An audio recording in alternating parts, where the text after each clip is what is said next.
di malam gelap. Zulam itu artinya zulmun, gelap. Berikanlah kabar gembira kepada orang yang berjalan di malam gelap. Apa kabar gembiranya? Bi anna lahu nurut tam yaumal qiyamah, bahwa mereka akan mendapatkan cahaya yang sempurna nanti di hari kiamat. Rupanya ibu bapak, nanti di hari akhirat ada orang yang bangkit dalam keadaan terang, berjalan dalam keadaan terang, dan ada pula orang yang bangkit dalam keadaan gelap gulita. Yauma taral mu'minina wal mu'minati yas'a. Pada hari itu Muhammad, engkau akan melihat mukmin dan mukminat yas'a. Yas'a itu dalam bahasa sederhananya sama dengan sa'i. Kalau kita kan sekarang melihat sa'i itu berjalan dari Bukit Safa ke Marwah, tapi identik sa'i itu ketika berlari-lari kecil antara dua pilar hijau. Ada orang yang berjalan begitu. Yauma taral mu'minina wal mu'minati yas'a. Hari itu engkau akan melihat Muhammad, orang beriman laki-laki dan perempuan, mereka akan berjalan dengan cepat. Apa sebabnya? Nuruhum baina aydihim, karena ada cahaya di kedua tangan mereka. Kalau dulu ibu bapak, sebelum lampu ada, di tangan kita ada lampu khusus. Bahasa Prancisnya senter. Tahu senter? Kalau ada yang tidak tahu, saya bawa senternya kemari. Yang pakai baterai kemudian ditekan. Itu artinya cahaya yang ada di tangan. Selain itu ada suluh. Suluh ini terbuat dari daun kelapa kering, diikat, dibakar. Kalau tidak obor, itulah modal dulu penerang jalan. Tapi orang-orang dulu itu kita kagumi, jauh bagaimanapun masjid mereka tetap hadir. Padahal penerang sangat terbatas. Enggak seperti sekarang, jalan itu malam dan siang tak berbeda jauh, sama-sama terang. Maka mudah-mudahan yang hadir pada subuh ini mendapat cahaya terang kelak di hari akhirat. Amin. Amin. Ya Rabbal Alamin. Baru akan semangat. Amin. Salawat dan salam kepada Nabi Muhammad sallallahu alaihi wasallam. Allahumma shalli ala sayyidina Muhammad wa ala alihi wa sahbihi ajma'in. Kita akan membaca hadis qudsi yang kedua terkait dengan hari kiamat. An Abi Hurairah radhiyallahu anhu, dari Abi Hurairah radhiyallahu anhu. Tentang biografi Abu Hurairah sudah kita jelaskan pada pertemuan sebelumnya, mudah-mudahan masih ingat. Tapi kalau ditengok dari wajahnya ini tak ada ingat apa. Karena memang menuntut ilmu sesudah dewasa itu beda ternyata. Kalau waktu muda kita menuntut ilmu seperti mengukir di atas batu. Tapi kalau menuntut ilmu setelah dewasa dan tua seperti mengukir di atas air. Ditoreh hilang. Bayangkan mengukir di atas air. Makanya kadang jemaah itu diajarkan dalam wirid 5 sampai di luar ditanya berapa tadi diajarkan. Lupa, tapi rasa-rasanya 6 kan. Lebih banyak yang lupa daripada yang ingat. Tapi walaupun begitu, apakah kita harus mengatakannya kalau begitu tidak ada manfaatnya? Ada. Karena duduk sesaat dalam majelis ilmu itu, Nabi bilang, kalau kalian mendapati ada orang menuntut ilmu, farqu, hendaklah kalian duduk bersama mereka. Apa sebab? Rahmat Allah turunkan, sakinah Allah turunkan. Allah membangga-banggakan hamba-hamba yang seperti seperti itu di depan para malaikatnya. Jadi sebetulnya selain kita yang hadir juga para malaikat sejumlah kita yang ada di dalam ini. Kalau ditanya kenapa gak pernah nampak, itu rahmat Allah kepada kita. Sebab kalau sempat malaikat itu kelihatan, belum tentu kita bisa menang. Umpamanya kalau dia duduk di depan, ada lanteknya di sini, Israel. Lalu dia nengok aja ke seseorang, nggak berkedip-kedip. Sebentar cuma duduknya itu. Setelah itu dia pulang. Pak, kenapa pulang cepat? Kan ceramah masih berlangsung. Ada malaikat Israel di situ. Dia nengok aja ke bapak. Jangan-jangan bapak ditanya setelah itu. Karena itu tidak kelihatan tetapi ada. Yang tidak kelihatan bukan berarti tak ada. Kadang-kadang memang harus diimani. Pernah kita melihat udara? Tidak. Tapi adakah udara? Ada. Begitulah Allah Subhanahu wa ta'ala. Dia tidak ada, tidak kelihatan, tetapi hakikatnya ada. Mudah-mudahan yang hadir semuanya diberikan keberkahan oleh Allah Subhanahu wa ta'ala.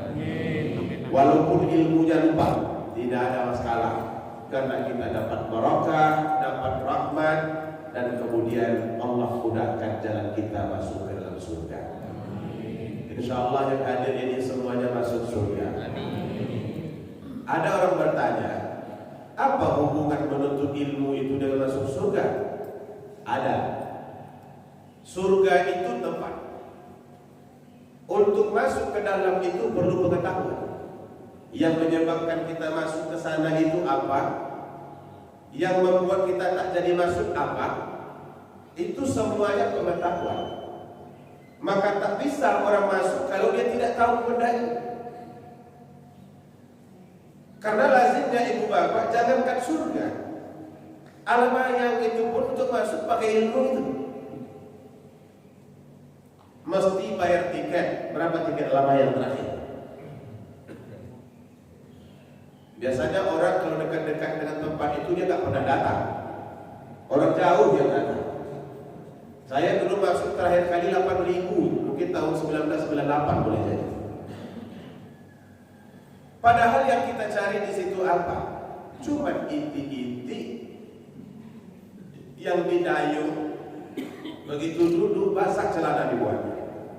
Cuma terbayang lagu Anjir Ramai yang manis, siapa yang punya? Itu cuma dia dapat, perlu ilmu itu. Ada bayarannya. Apalagi babnya bab surga.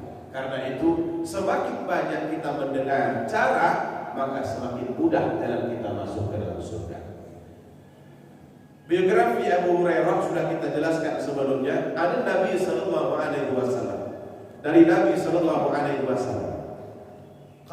Nabi berkata, qala Allah Ta'ala. Ini tanda hadisnya hadis qudsi. Allah Ta'ala berfirman, kadzdzabani ibnu Adam. Ibnu Adam, anak-anak Adam itu mendustaiku. Walam yakul lahu dzalik. Padahal dia tidak memiliki pengetahuan tentang itu. Wa syatamani walam yakul lahu dzalik.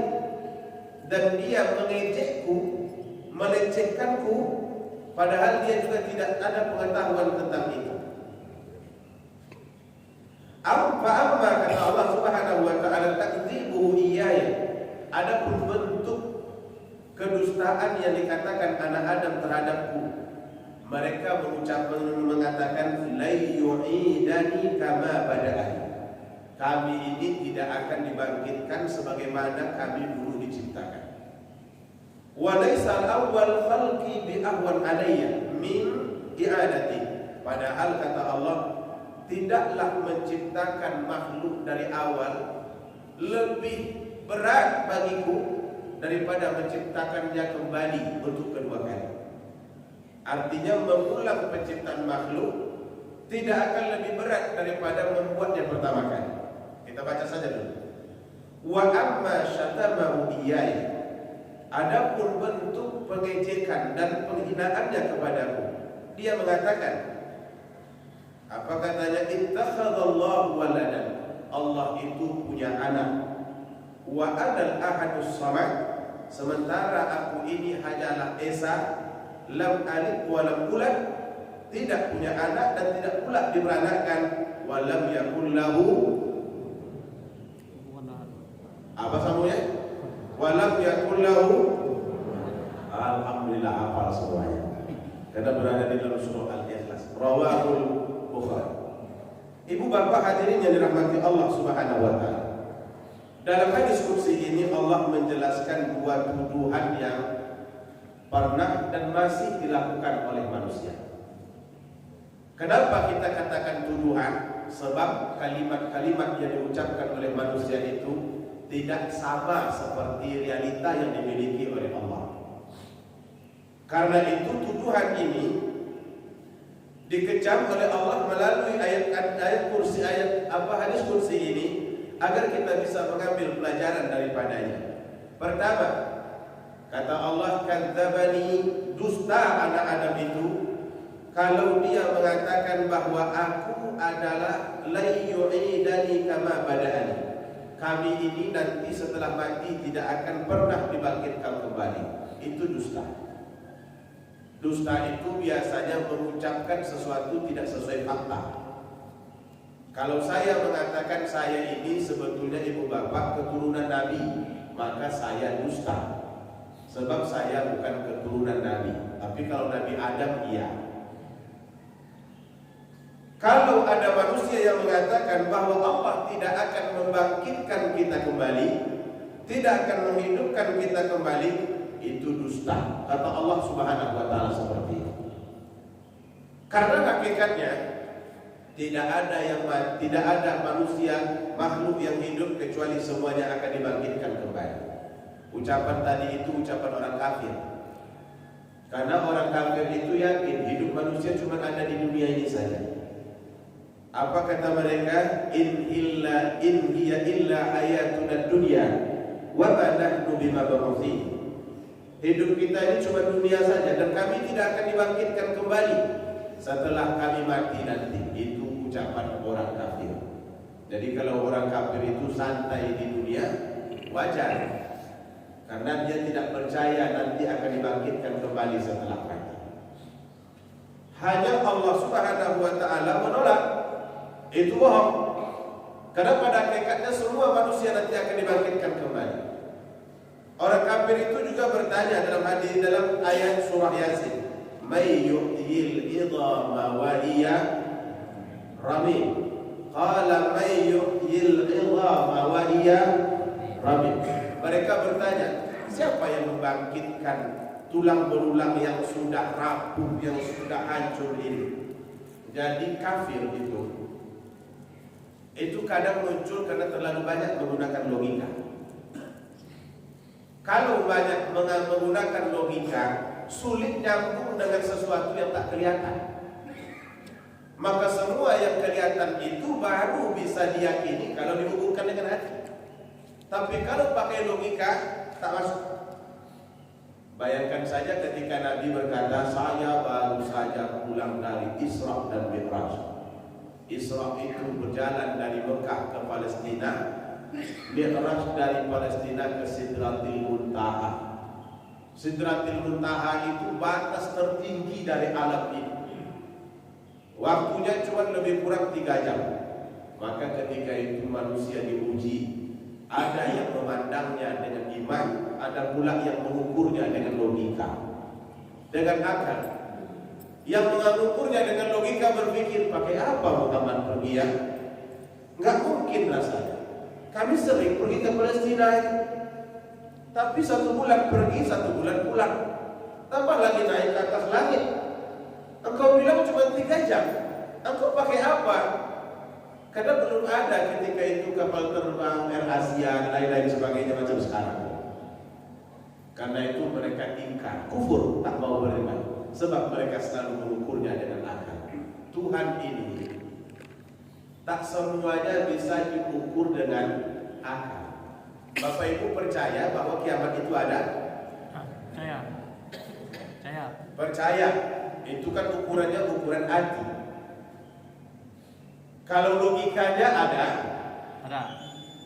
Seperti apa kita bisa melogikakan bahwa ini nanti akan hancur ini? Kalau kita tidak punya ilmu sama sekali, sulit untuk kita yakin. Kalau sekiranya hanya berlogikakan, karena banyak yang tidak bisa dilogikakan. Salah satu contoh, ini alam berputar, apa dia? Putar. Mari kita belajar matematika pagi. Berputar, Ustaz. Berputar, Pak. Ya. Alam ini berputar, apa dia? Berputar. Berputar jawabannya. Terasa? Tidak. Tidak. Tidak terasa. Kalau kita naik motor 40 km per jam, terasa tidak? Tidak. Lajunya, mungkin mata kita akan pedih, udara banyak masuk, karena perputaran kecepatan dari motor itu 40 km per jam. Sekarang pertanyaannya, alam ini berputar berapa cepat? Tidak terhitung, Pak. Tidak. Coba nanti terbang. Nah, ini harus dibawa pergi umroh, kita tidak pernah beda. Kalau kita terbang dari Pekanbaru menuju Mekah, pagi kita berangkat, terbang. Di kapal terbang itu ada monitor. Di situ akan tertulis kecepatan kapal terbang ini sekarang 850 km per jam. Kita berangkat pagi, karena matahari masih pagi. Tapi ternyata setelah itu matahari lebih mendahului kita, lebih mendahului kecepatan kapal terbang itu. Artinya kalau memang dunia yang berputar, kecepatan perputaran dunia melebihi daripada kecepatan kapal terbang 850 km per jam. Kalau pakai logika, sekiranya 850 km per jam kita di atas, dalam bahasa orang Prancis, tercampak kita tuh. Terbang kita dibuatnya, tapi tak terasa sama sekali. Duduk macam itu juga, tak ada pergerakan sama sekali. Saking tenangnya, mendengar ceramah itu baru 15 menit itu sudah tidur dibuatnya. Saking tenangnya. Jadi mau melogikakannya pakai apa? Kalau bukan dengan keimanan kita berbicara, maka sulit bagi kita untuk mengukurnya. Sebab itu ketika Abu Bakar ditanya, engkau percaya Abu Bakar bahwa Muhammad dari Madinah, dari Palestina, kemudian dia naik ke langit, katanya pulang lagi, balik lagi ke Mekah, engkau percaya? Kata Abu Bakar, aku percaya. Bagaimana engkau percaya? Muhammad itu tidak berjalan sendiri, Tuhannya yang menjalankan. Kalau sudah ukurannya ukuran Tuhan, apa yang tidak bisa dilakukan oleh Tuhan?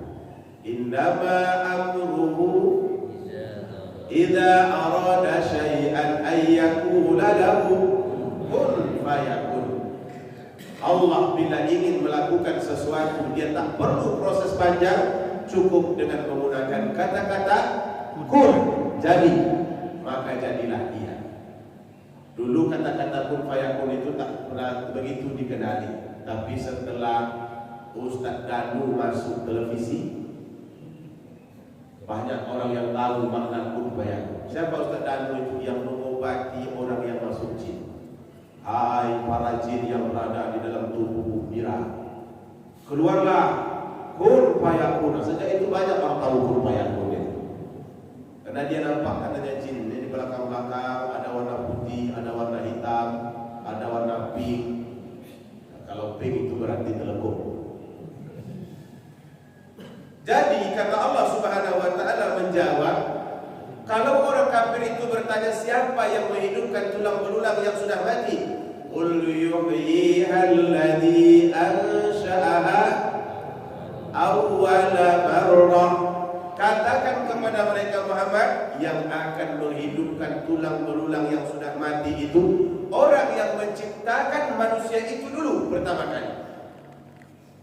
Maka begitu mudahnya dia menciptakan manusia pertama kali, bagaimana tidak dia lebih mudah menghidupkan tulang belulang yang sudah mati. Itu ungkapan orang kafir dulu, karena keraguan mereka, apakah mereka nanti setelah mati bangkit lagi atau tidak. Bermacam-macam pertanyaan yang melontarkan. Tapi walaupun begitu, Nabi Ibrahim juga pernah bertanya. Hanya pertanyaannya itu bukan karena kekufuran, Apa kata Nabi Ibrahim? Wa idh qala Ibrahim Rabbi arini kaifa tuhyil mauta. Ya Allah, tunjukkan kepadaku bagaimana cara engkau menghidupkan orang yang sudah mati. Allah bertanya kepada Ibrahim, awalam tu'min? Apakah kau belum beriman? Qala bala walakin liyatma'inna qalbi. Saya sudah beriman ya Allah, tapi untuk menenangkan hatiku. Itu ungkapan Nabi Ibrahim. Jadi para nabi ini memang bisa berdialog. Lalu kata Allah begini, qala fakhudh arba'atan min at-tayr fasurhunna ilayk. Ambil, coba tangkap 4 ekor burung, sembelih burung itu, kemudian cincang. Kakinya lepaskan, kepalanya lepaskan, badannya juga dicincang. Lalu kemudian lagi, thumma ja'al ala kulli jabalin minhunna juz'an. Bekas cincang-cincang dari burung-burung ini letakkan di berbagai bukit yang ada di sekitarmu. Di sana ada kepalanya, di situ ada kakinya, badannya juga disebar di mana-mana, macam mutilasi lah kira bahasa kita sekarang.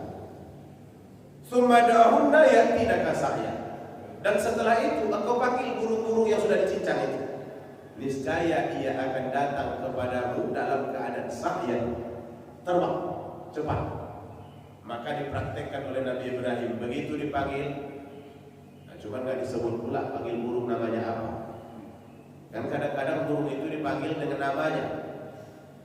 Tapi kalau dipanggil tut aja hilang, tut berarti. Dipanggil oleh Nabi Ibrahim, terbang burung itu kepadanya. Kata Allah, sebagaimana engkau melihat burung itu hidup kembali setelah dicincang, begitulah aku menghidupkan manusia nanti setelah dia mati. Jadi kita ini ibu bapak, tak ada mati itu mati abadi. Mati itu cuma sebentar. Nanti akan dibangkitkan kembali oleh Allah Subhanahu wa taala. Cuman